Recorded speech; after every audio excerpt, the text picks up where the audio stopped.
In lieu of a cold open today, please accept my live reaction to David Pasternak's overtime game-winning goal. Bruins get a two-line pass. Man's onside. It's Pastrnak. He shoots. He scores. If this stands, the Bruins will go back home. Let's see. It was close at the line. Pastrnak finally showing up in this series, and it does. He takes it to the backhand, to the forehand. Silky mitts to tuck it home. Let's see what we see. For this screaming and more, please check out the Southeast Booth video linked in the bio.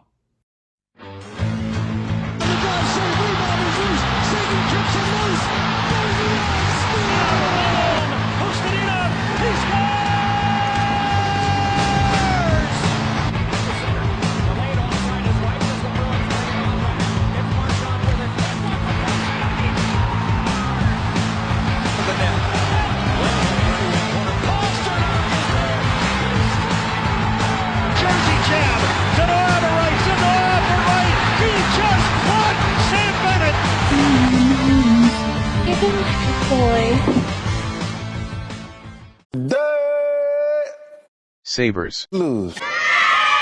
Bees win in Game 5 of the Eastern Conference Quarterfinals in Buffalo. Goals scored in order by Rasmus Dahlin, Elias Lindholm, and David Pastrnak. The win goes to Jeremy Swayman, who made 24 saves on 25 shots for a .960 save percentage. The loss goes to Alex Lyon, who made 27 saves on 29 shots for a .931 save percentage. I will lead by walking back one of my statements in the pseudo-cold open. I said in my excitement that finally Pastrnak shows up in this series. That's not really fair. In the game we won, not this one, before, he was good. He had 2 assists. He was getting the puck to good places. He contributed positively in that game. Obviously, more recent in my memory was the performance in Game 3 and in Game 4.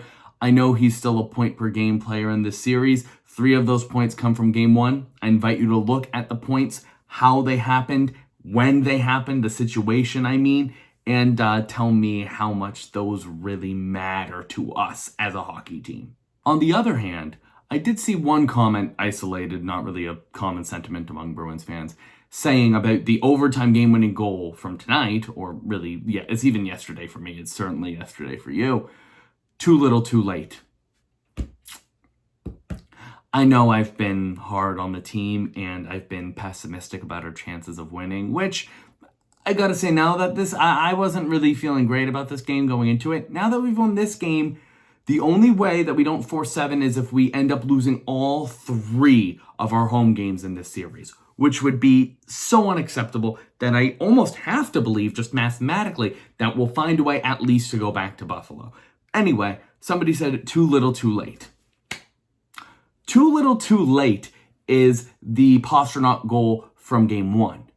With, 8 seconds left, that made it 3-4 on the power play, whatever. It just didn't do anything. That's too little too late. Scoring an overtime goal on a breakaway, kind of in a higher pressure situation, scoring an overtime goal in an elimination game in the postseason. I guess there are no elimination. Oh, well, there could be elimination games in the regular season if, if you lose, you don't advance. So you'd be eliminated. Elimination game. Scoring on a breakaway in overtime of an elimination game in the postseason. And that's too little too late. What do you want? What do you want him to? Do you want him to just lay down and give up? Do you like playoff hockey? Do you like hockey? I'm not saying you can't watch it. I'm just saying, that's awesome. No matter what happens in this series, and there will be things to be upset about. Even if somehow we win it, there will be things to be upset about. But no matter what happens in that series, tonight you saw my reaction. I'm sure a bunch of you had similar reactions. We had that. And it might not be a memory we have forever. We don't hang banners for, one Game 5 of the Eastern Conference Quarterfinals. No, not even Nashville does that. But we have that. We have that experience. We got to enjoy it in the moment. That's fun. And that's not too little too late. It needs to happen. If we're going to have any chance, that needs to happen. So that's a crazy sentiment. Good from Pasta. I'll give him one thing. When he's maybe underperforming in a couple of games, when he gets called out, in 2024, it was by the coach. This year, it was, I guess, by the fans. Honestly, I don't really know. But when the chips are down in overtime in an elimination game, when he needs to come up big, he finds moments, and so does Hampus Lindholm. Like, he's good at finding that stretch pass to spring him out with a chance in deep. Well, I don't know. At least he's good for that. The skates might not be working that fast, but the vision's still there. As far as the play-by-play, period-by-period analysis, you know where you can find that. That's in the Southeast Booth videos now. It'll be linked in the description if I remember to link it in the description. If not, it's on my channel. It'll only be maybe one extra click. So please, if you're interested in that, go find it. I think it was rather risible. I give some commentary on non-hockey things as well. The goal we gave up, I can live with. Eventually, Buffalo's going to score on the power play, right? Our penalty kill's been outstanding. They've really kept us in the series. It's not a soft goal. Comes out to Dahlin with plenty of room. Dahlin is an unreal player. The shot is really good. Swayman tries to get over to it. Just not much he can do about it. Just one of those things happened. You got to shake it off. It was a stupid penalty to take to lead up to it. It was roughing by Kastelik. I like playing on edge. I like playing with intensity. I thought we did a better job of that today, kind of overall throughout the game. That's a stupid penalty to take, especially when it hurts your team. But, you know, you regroup. And we regrouped okay. Buffalo had some prolonged periods where they had us beleaguered in our zone and they were putting on high pressure chances. And Swayman was unreal. And the team, in general, forwards and defensemen, did a good job of, when it was necessary, collapsing towards the net, clogging up the net, not giving them a chance to really bury anything clean on a rebound with a loose puck down low.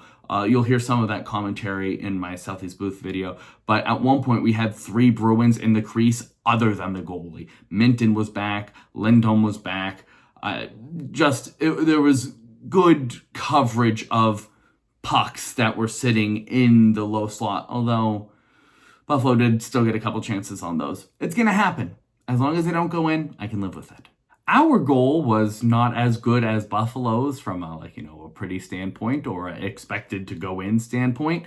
We had a couple of chances that we were unlucky to miss. Espejol hit the post, defenseman coming up, and not, a great scoring defenseman necessarily coming up and trying to play. He got a good shot off, just didn't quite go in.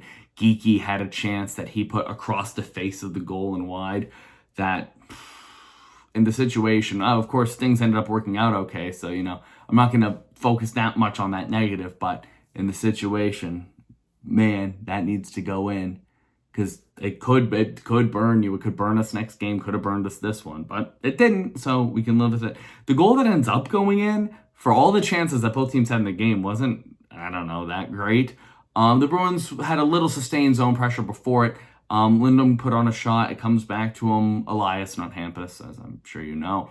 And then he puts another one on. At first, I thought it had caught a deflection.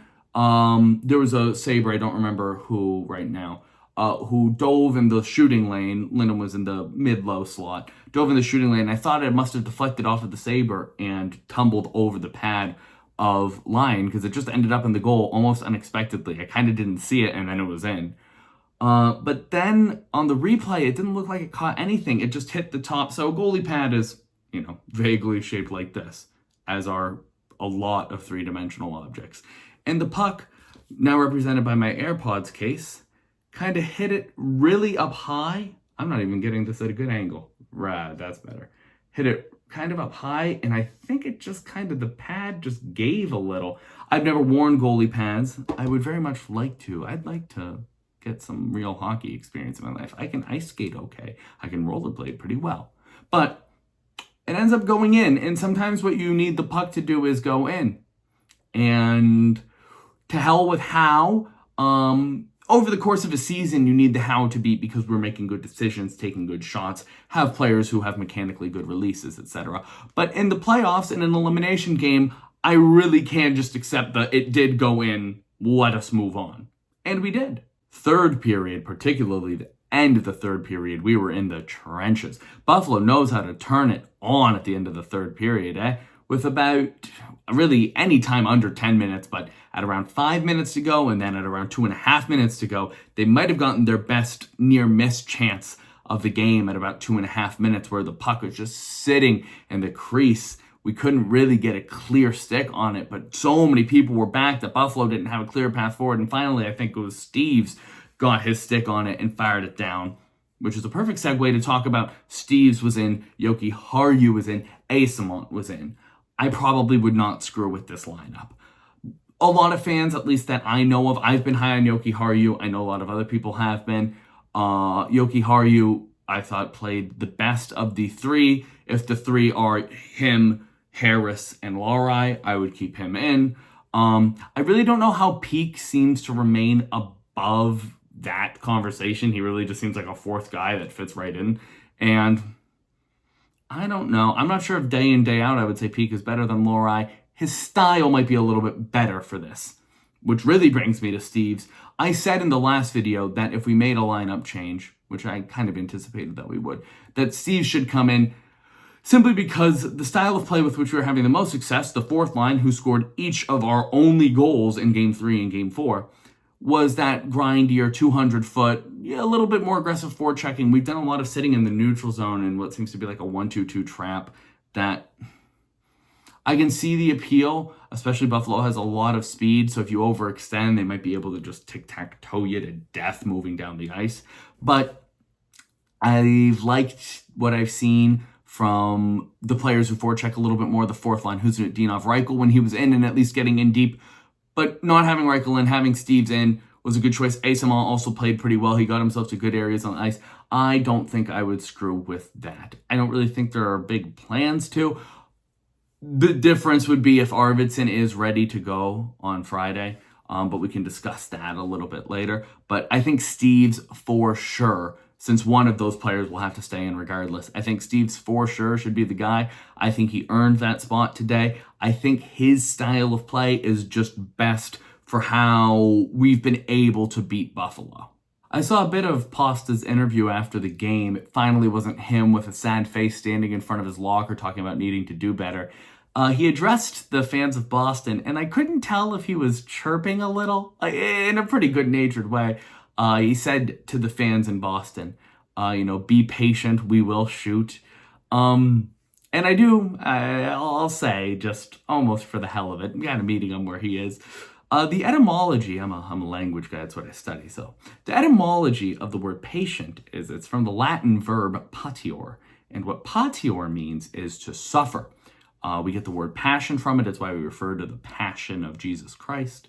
But patior, patience, be patient. Well, if we take it a little too literally and say suffering, I think we've been pretty long suffering, David. I think we deserve maybe our touch of irascibility, our touch of maybe being a little overbearing. But he delivered. And to the fans saying too little too late, I'd say get a grip. To the fans saying he's been excellent all series. Again, kind of a smaller contingent, but he's been excellent all series, point per game. One, stop stat sheet watching. I do it too. I get it. And sometimes it can be really useful if it's goose eggs across the board. Not almost certainly, but strongly correlates with maybe not a great performance. I know he's a point per game player in the series. Again, a lot of those points didn't come in a big situation. And games 3 and 4 at home, particularly game 4, were so bad. And the scoring was so dependent on the fourth line. And the top end was so unproductive that I don't think you can say he's had an excellent series. But he had an excellent game, and that's what to build on. Burn the tape from game 3 and 4. Really burn the tape from game 4. Look at game 5. Look at what we did well. Rinse, repeat. I know Buffalo will make adjustments. Lindy Ruff is a very good coach. I don't expect them to come with exactly the same thing. They might also have a lineup change. Ostlund went out of the game in the first period, I believe. He came back on the ice briefly to skate a little bit, but he was hurt. He had an awkward collision at the boards. Hope he's okay. I really like watching him play. He's been really good for Buffalo in this series. Not having him hurts them.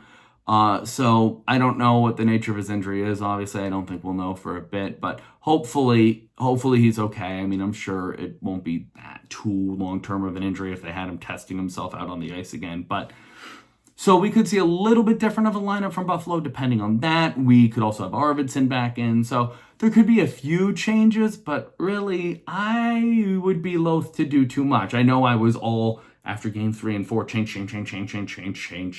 change. But we won this game, And I think we found the formula that if we're going to have a shot, we need to stick with. So I'd be okay if we pretty much run it back. And to touch on the last topic that I saw a lot more talk about online after the game, I said, you can see it in my Southeast booth video, I was not sure whether Pasta was onside. At least on the national broadcast, we did not get a good angle of whether or not he was onside. Maybe you did, if you were watching on Nesson. Although I think it's the same feed. I don't know. I really don't know how that stuff works. Anyway, we didn't get a good angle live. Either that or I blacked out when it happened. So, maybe I just didn't see. It was close. I can totally understand in the moment, even after the broadcast ended, then they had switched to the Anaheim game, thinking, what was he on? Couple hints that he was on, just in the moment, that there was really no talk of a review, and that Buffalo just cleared the bench. I mean, they cut back to the ice only a couple minutes after the goal had gone in, and the benches were empty. Everyone was back in the locker room. So apparently Buffalo had accepted.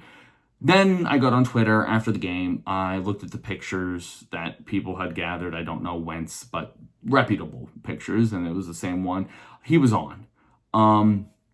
Now, part of the confusion is recently, last, 5 years, I think more recently than that, the NHL changed the rule slightly on the onside. It used to be your skate had to be on the blue line, like physically, blade or I guess top of foot if you're on your stomach. Not a great way to stay on.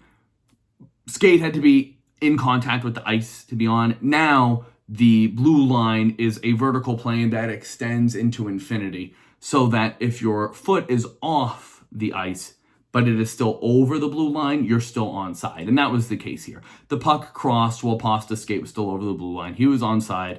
I like to think I'm pretty objective about this sort of thing. I'm more than willing to be suspicious of bad calls, even when they favor the Bruins. This one wasn't a bad call. Good job swallowing the whistle. Obviously, that's what you have to do there. Even if you think you might be off because you have to let the play out, then you can just call it back if it turns out that he was off. But he wasn't. And Marco Sturm said after the game that part of Pasta's talent on that play was not just the dangle, which was awesome. I'd love to see more of that from him. Man, that was turning the clock back. That's, 50-goal Pasta. But is staying onside. And he is really good at that. And he has been. I don't know, that's a kind of sixth sense sort of thing almost to me, to know exactly the pace that the puck is approaching at, to know when it's going to cross the line, even when you might not have a great vision of the line or the direction that the pass might take. So, in any case, it's, I understand in the moment, and I understand even Buffalo fans wanting to be, I see it as onside. I'm a Bruins fan. You might see it as more off if you're a Buffalo fan.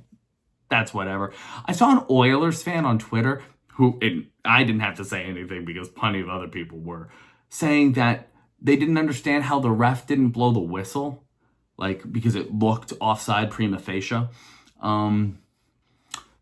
That would be insane. That would be an insane decision to make, right? To blow the whistle because, it looked offside, rather than not blow the whistle and then check. Remember, near on a decade ago now, when the Jaguars played the Patriots in the AFC Championship, and the refs blew the whistle after the Jaguars recovered a fumble because they thought the guy was down, and he wasn't really down, but the whistle was blown, so there wasn't anything you could do about it. Yeah, I don't think that's the better way to do it. Oh, and on the Corrali, I think it was, poking the puck into the goal after the intent to blow the whistle. That's the rule, guys. I've seen it called that way before. That puck was clearly frozen. Let's not. We won. I know we would have been upset if we had lost and, we saw the puck go into the goal. I celebrated. But as soon as the call came down, I was like, no, yeah, that's correct. So, come on, guys. We know what it's worth trying if you don't hear the whistle. And the whistle hadn't been blown yet. I thought it had been because I watched the games on mute, so I never know what the hell's going on.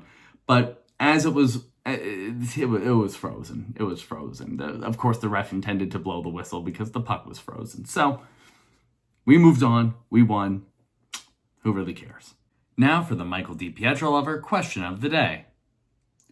I love Sway. Yeah. I said what I said. Now a real question. If Arvidsson is ready to play Friday, whom should he replace? I said Asamont. I kind of stand by that. I don't really know if there are many other options. The other option being Steves. I think that would be wrong. I think some people wanted Corrali to be considered for being scratched towards the end of the season, not really at the very end where the fourth line was kind of heating up. I certainly think that now that we've seen how the fourth line's performed in this series, that wouldn't make much sense. So yeah, I don't really know if there are many other options other than Asamont, other than Steves, obviously, and I think that would be wrong. So yeah, if Arvidsson's ready to come back, I'd say get Asamont off.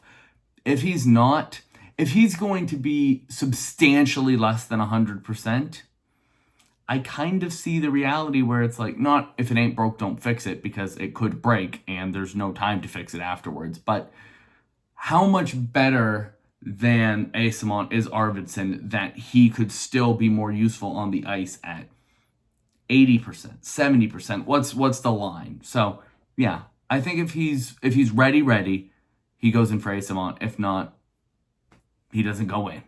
Thank you for the question, Michael DiPietro lover. As always, you can find him on Instagram. Link is in the bio as well. Now for BS with SB. First question. Let's do something different today. As you can tell by the ambient lighting level outside, it's been a long night for Southie. But let's do some questions anyway. From Poitras Glazer 51, Sway or Olmark for the Vezina?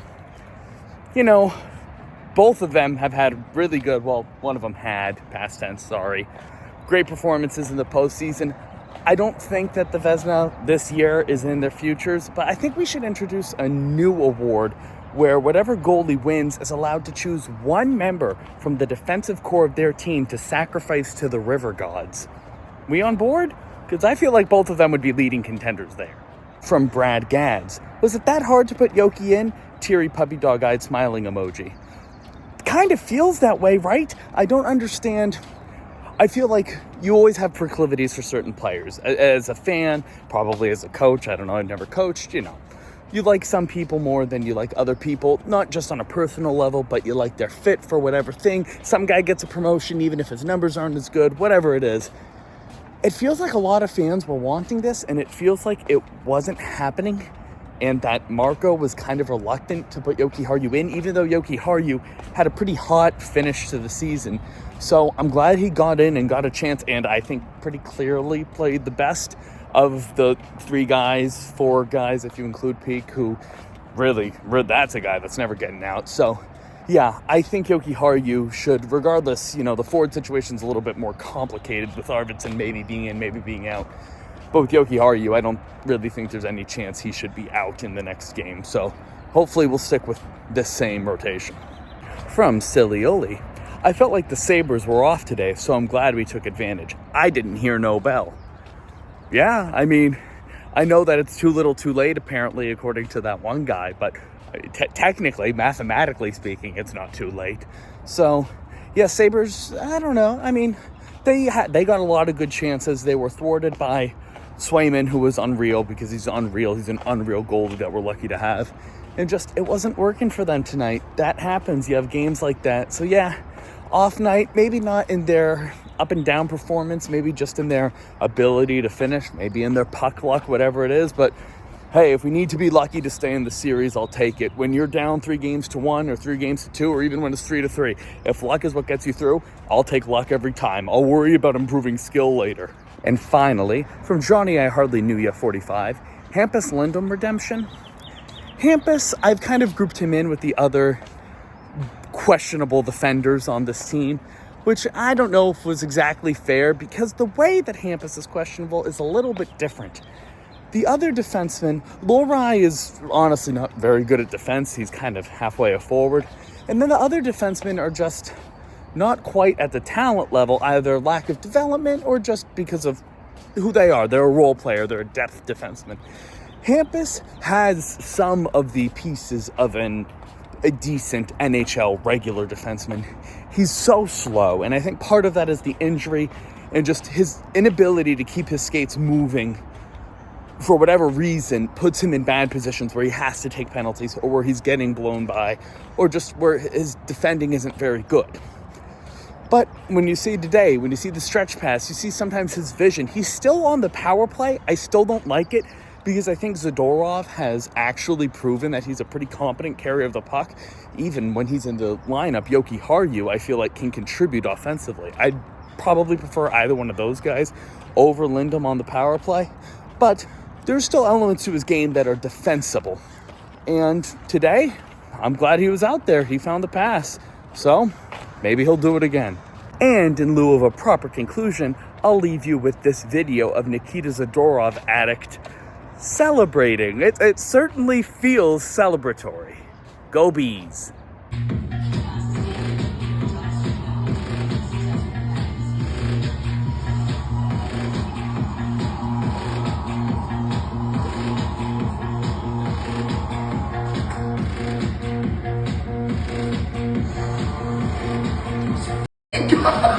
Bruins!